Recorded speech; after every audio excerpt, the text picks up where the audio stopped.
humana ang among tuyo sa iya ha. Kini nakadumdum ka pa sa ako. Itong hingari ko din he. So ma-interview ta lang ka no alis nyo. Kunting interview lang ba para tamang ka sa una pero wa talang ka ma-video. Pwede lang sa imo hanong ma-video nato, makuha ang video nga atong pag-istorya. Ang imong panginabuhi nung mauning paningting. Uling, kini uling. So ang uling, Kaingin. oo, pila ka sako po, pila ka semana mahuman nimo? Ay, Dugay, abuton pug bulan. Sobrang buwan unya.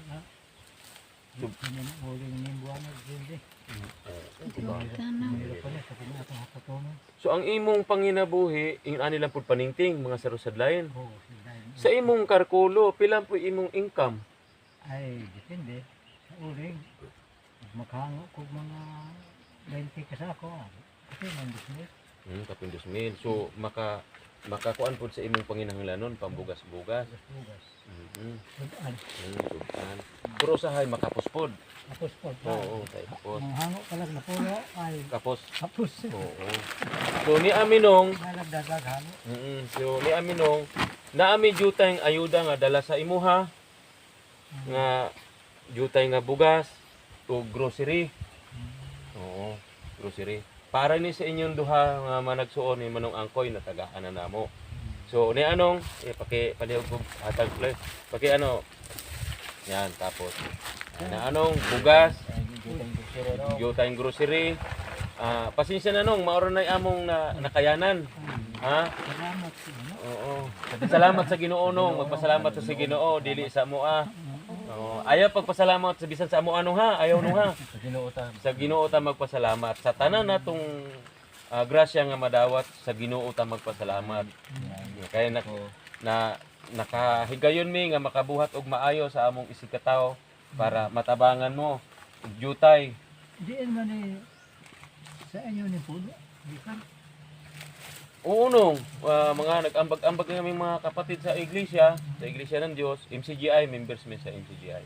So, para malingap para malantaw ang among isigkataw, mo'y advokasya sa MCGI ang pagbuhat og maayo sa isigkataw. Kung imong natigamnan katong hingari ko din nag-usisa lang ko ato sa inyong kahimtang, kay nabalitaan ako ang inyong kahimtang.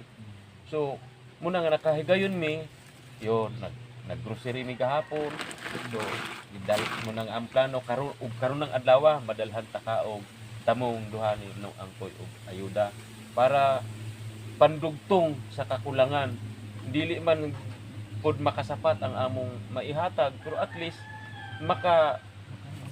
huway-huway. Oo. Muna nay purpose namo nung nga makatabang sa sama natong kabo sa among isikataw. Kay kami nung pobre pud mi, dili mi dato, pero ang dato lang sa amoa nga ang among kumbaga ang dato lang sa amoa ang kadtong pagbuhat og maayo nga gitudlo sa amoa nga buhaton dili lang sultion.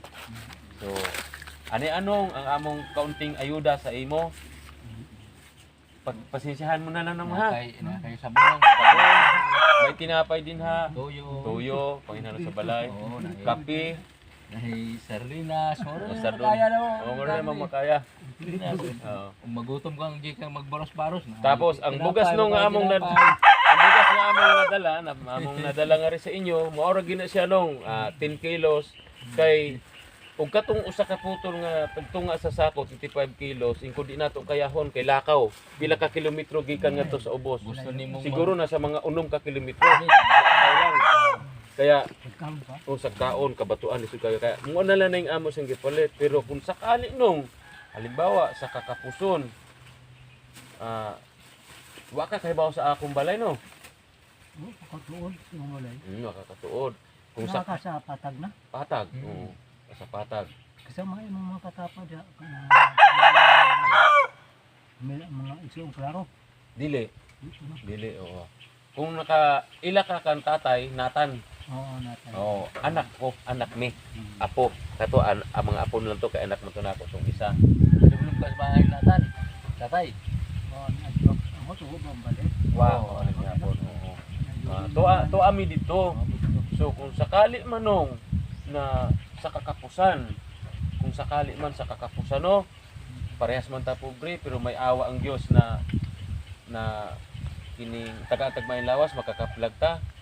Ay lang kaulaw pag pag ka duol sa MCGI para matabangan mo kaunting tabang dili man daghan kay sama sa amo pobre pud mi pero kahit papaano matabangan og ayuda kumbaga pang tawid gutom. Ayaw kaulaw nung ha. Ayaw kaulaw. Pero akong usbon ayaw pagpasalamat sa amo ang tagaan na tagaan kanamog ayuda karon.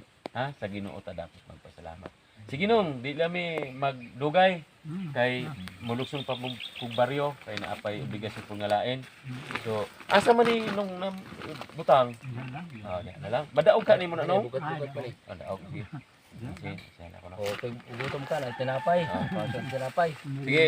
Oo. Ganito 'yon, Ma'am Sir. Kaming magkakapatid, pumasyal kami rito kila Manong Alisio. Magkapatid sila nung una naming binigyan ng ayuda. Nakita namin ang kaniyang kalagayan ito, mga Ma'am Sir. Ito yung kanyang dampantahanan. Yan kung mapapansin ninyo, Ma'am Sir. Napakahirap, talaga, napakakapos.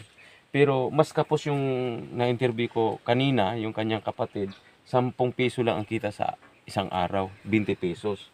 So, napakahirap. Si Manong Eliseo naman, kumikita siya. Minsan-minsan din lang, nag-uuling siya. Ito, Ma'am Sir, yung kanyang kalagayan. Kaya, ginagawa namin ito para makagawa tayo, makasunod tayo sa kalooban ng Diyos na makagawa ng mabuti sa ating kapwa. Kung mapapansin natin, Sir, Ma'am, ito yung kanyang naniningting. Magkano nung 10 pesos ang 12 daw. 12 na ang kilo? Ang kilo. So, tinanong ko si Manong Angkoy kanina, in-interview ko, isa lang kuno ka kilo ang iyang makuan sa karon kay may giramdam na siya. Kaya, but pa sabot, 12 pesos lang, o 10 pesos ang iyang kita sa adlaw-adlaw. So, kapos. Kaya, Ma'am Sir, dapat talaga mabigyan natin ng kaunting ayuda. So, sa lahat ng mga may gininto ang puso, pwede po kayo, Ma'am Sir, na kumbaga matulungan natin yung ating kapwa. Mabigyan natin ng pandugtong sa kumbaga pangailangan nila sa araw-araw. Kaya salamat sa inyo, Sir, na kahit ganun pa man nakarating kami dito. Pero para iwas na rin, Sir, kung sakali man meron diyan na gustong tumulong kay sa magkapatid na Manong Angkoy at saka Manong Eliseo, pwede nyo ako, Sir, na pwede nyo po akong i-message, private message, para sigurado na yung inyong tulong makarating o inyo akong i-video call bago kayo magbibigay ng tulong para maiwas scam, para yung inyong mga kunting tulong makarating sa kinauukulan. Yun lang po, Sir. Salamat sa inyong lahat. Game, nung ako hinihin na namin. Oo. Ito, Ma'am Sir, ito, pauwi na kami. Napakalayo, na lugar.